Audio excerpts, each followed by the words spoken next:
Sénégal nga koy defal daal. Sénégal laa koy defal bien entendu loolu moo ñu war. loolu moo ñu war et léegi tey fi mu nekk nii bokk na ci li nga xamante ni moo ci xew mooy Ousmane Sonko président assemblée nationale ne woon na du bloqué réew mi léegi nag dafa mel ne mer na nee na ay motion de censure lay annoncé waa palais notamment Al Aminou Lo tontu na ko est-ce que dañuy dem ci benn crise institutionnelle wala ay kii la nii rek. Alors les germes d'une crise institutionnelle sont en place bien entendu ba Ousmane Sonko demee Assemblée nationale. Moi, j'ai dit que l'Assemblée nationale ne va servir que comme une arme pour... C'est tout. Il faut gagner xam-xam, il faut wax droit, il faut wax lu kii. La preuve, keroog bañ jàppee Abdou Mbow génn ko de cette manière-là, nga xam ne Assemblée, c'est une arme. C'est-à-dire que teguñu ko fenn mu nekkoon dans ses droits, mais ñu kii ko, ce qu'on condamne encore une fois. Je l'ai dit depuis le début, c'est-à-dire que dañu nekk ñoom ci xeex boo xamante ne le gars est allé se réfugier à l'Assemblée nationale refuge boo xamante ne loi d'accord ko constitution d'accord ko dara d'accord ko il a profité d'un angle mort. Ce que j'appelle un angle mort mooy justement le Conseil constitutionnel n'avait pas habilité à juger des questions internes à l'Assemblée nationale. C'est une incompétence classique boo xam ne ñëpp xam nañ ko bu muy wax tout le temps. Donc ils ont profité de ça ak seen majorité, c'est le cumul des deux situations pour imposer son entrée à l'Assemblée nationale et en faire le président de l'Assemblée nationale. Donc tey encore une fois refuge boobu moo ko indi beneen bi nag mooy ils vont faire face au kii exécutif par rapport aux armes de l'Assemblée nationale. Je l'ai toujours dit, c'est-à-dire que loolu mooy lu may wax rek li may wax toujours day ñëw. Je l'avais écrit, je l'avais dit, tey fa lañ nekk. J'avais même dit que loi bi su jàllee dinañ gis encore pire, dinañ gis yeneen parce qu'il va pas s'arrêter. Il va pas s'arrêter parce que moom nekkul si benn station pour liggéey. Lu mu xam mooy confrontation ak règlement de compte. Ce qu'il faisait jàpp nga ne dina yegg ci daaneel gouvernement. Mais motion de censure am na possibilité def ko bien entendu. mais ba xam dina ci yegg. est-ce que du am ci menace yi rek. non. parce que tamit ñoom dem au conflit mën na leen bañ a arranger situation bi doy na quoi. Diomaye Sonko Diomaye Sonko Diomaye ils occupent. Écoute non pour man tey le fait que réew mi ñu orienté wu ci ay motion de censure orienté wu ci révision de la constitution orienté wu ci des questions liées à l'Assemblée nationale déplacer toute la querelle politique au niveau de l'Assemblée nationale c'est une véritable honte. C'est très très dommage parce que les questions sont autres, les questions de l'heure. Tey waru nan la ñuy ban situation tey la situation de la dette tey suñ la ko mënoon fayal tegal la ko muy exécutif muy législatif parce que le législatif doit pouvoir travailler à accompagner l'exécutif par rapport à ça war nañ mën a woo ministres yi walaaj leen ci yenn yi et tout ça maanaam ça devait se concentrer sur les questions économiques sur les questions de développement nan la ñuy jógee ci ndóol bi nan la ñuy jógee ci kàmb gi ñu nekk comment on va gérer la dette c'est quoi être notre relation avec le FMI nos relations avec waaw mais ñoom ñu ngi préparer 2029 quand même. Voilà politique moo leen indi ba fii politique moo leen def président assemblée wala. république politique boobu la ñuy continuer. La politique c'est un outil appareil là pour accéder au pouvoir une fois au pouvoir on change complètement d'objectif et on fait une hiérarchisation des priorités. La priorité au pouvoir c'est de satisfaire aux besoins des populations mooy taxawu askan wi loolu mooy la priorité au pouvoir tey ñoom seen priorité politique la woon ba ñu dugg ci nguur gi tey ñu ngi ci nguur gi seen priorité politique la encore une fois loolu tax querelle bi am loolu tax problème bi am lu ñuy mënti def acte bu muy poser Assemblée nationale man maa la ko wax ça ira juste dans le sens de règlement de compte wala de faire face à un exécutif ou au président de la République bi nga xam ne ils sont en querelle. kon cabinet bi muy renforcer ak ses anciens collaborateurs dans le gouvernement nan nga ko jàppee quoi. ça fait partie des waxeet d'ailleurs parce que da doon kaas loolu tout le temps ñoo xamante ne dañuy caser façon bu ne dañuy am institution di caser ay nit jël seen i mbokk seen i kii àndandoo politique di leen fa dugal loolu yàgg na ko wax tey mu ngi koy def effectivement taxawaayu politicienne c'est-à-dire que wax ji yëpp wax la rek jëf moo manqué ci réew mi jëf moo amul ci dara.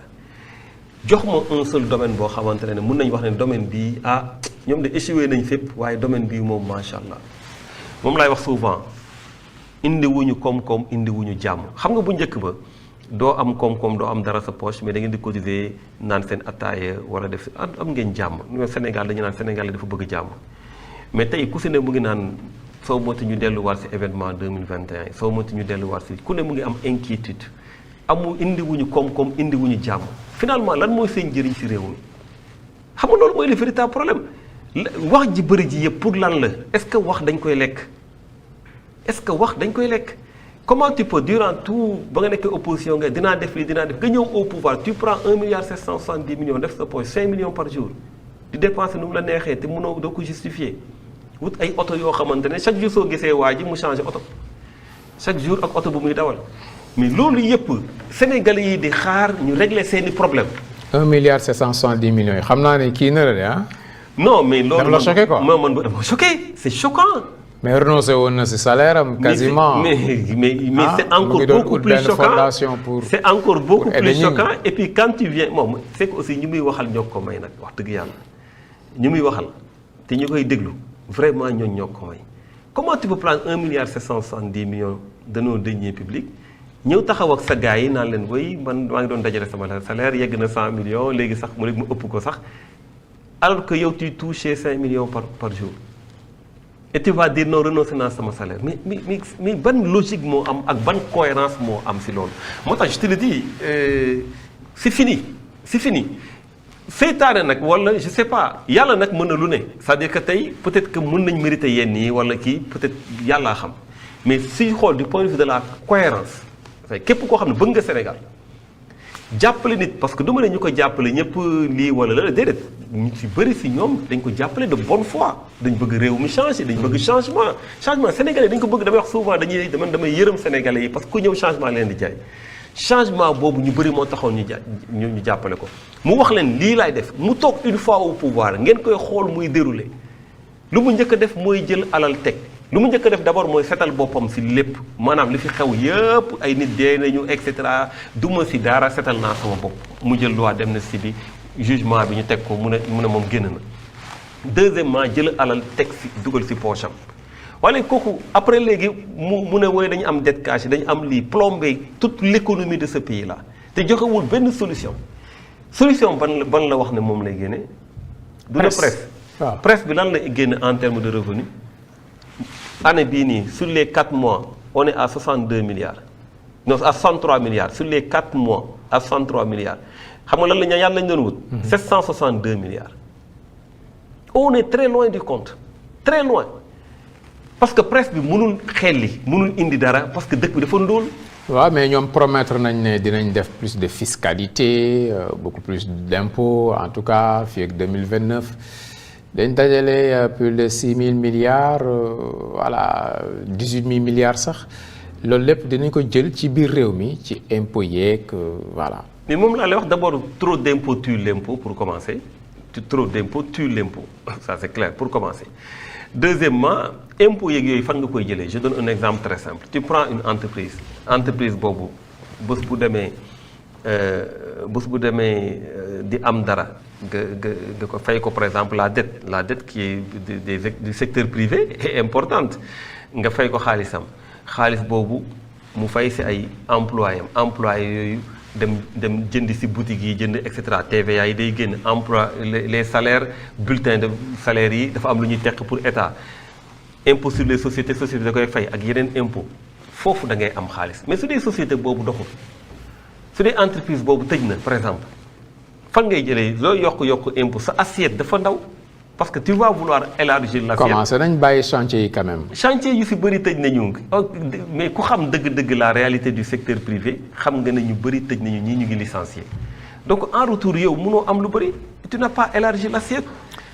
Ok, tu n'as pas élargi l'assiette. Léegi Thierno Bocoum quand même un mot sur le mondial fiasco bi coow li bari na de ku nekk yaa ngi raxasu gis nañ président fédération bu football ñu bari am nañ mbetteel quand même ci nu mu waxee moom mu raxas boppam raxas ay ñoñam jël lépp xëpp ko sélectionneur bi bi la yoon politique yi épargné nañ leen tuuti ñi ngànk football bi dafa mel ne sénégalais yi nekk ci politique bi ñoo nekk ci football bi. ah sénégalais ñoo nekk fépp même type bi quoi. waaw c'est l'homo sénégalensis comme on dit. C'est l'homo sénégalensis. Écoute man dans cette affaire man d'abord je suis un sportif man je fais du sport damay football su ma jumul démb si guddi ou barki démb si guddi laa jógee football. Donc je joue au foot.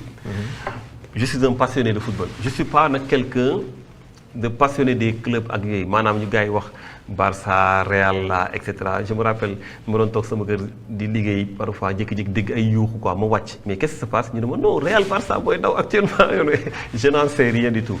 Par contre équipe nationale moi je suis un fervent supporter de l'équipe nationale maanaam man équipe nationale suy jouer le lendemain la veille mun naa bañ a nelaw. suñ ko dóoree si guddi gi mun naa bañ a nelaw. Pour dire combien dama li ñuy wax xobe dama xobe et bëri naa si morom c'est-à-dire que d'abord la première chose mooy wax toujours équipe nationale mooy est-ce que ñiy jox équipe bi est-ce que mesurer nañ équipe bi nan la toll suñu xol yi ma loolu laay njëkk a wax c'est-à-dire que est-ce que nit ñi mesurer nañu man par exemple man ma nekk man tey suñu ma waxoon entraîner équipe bi te duñu la fay dara man pare naa pour def ko. Africains yu bari sax loolu la ñuy reproché Pape Thiaw. non ne ko boo amee chance yóbbu sa réew coupe du monde affaire xaalis ak yooyu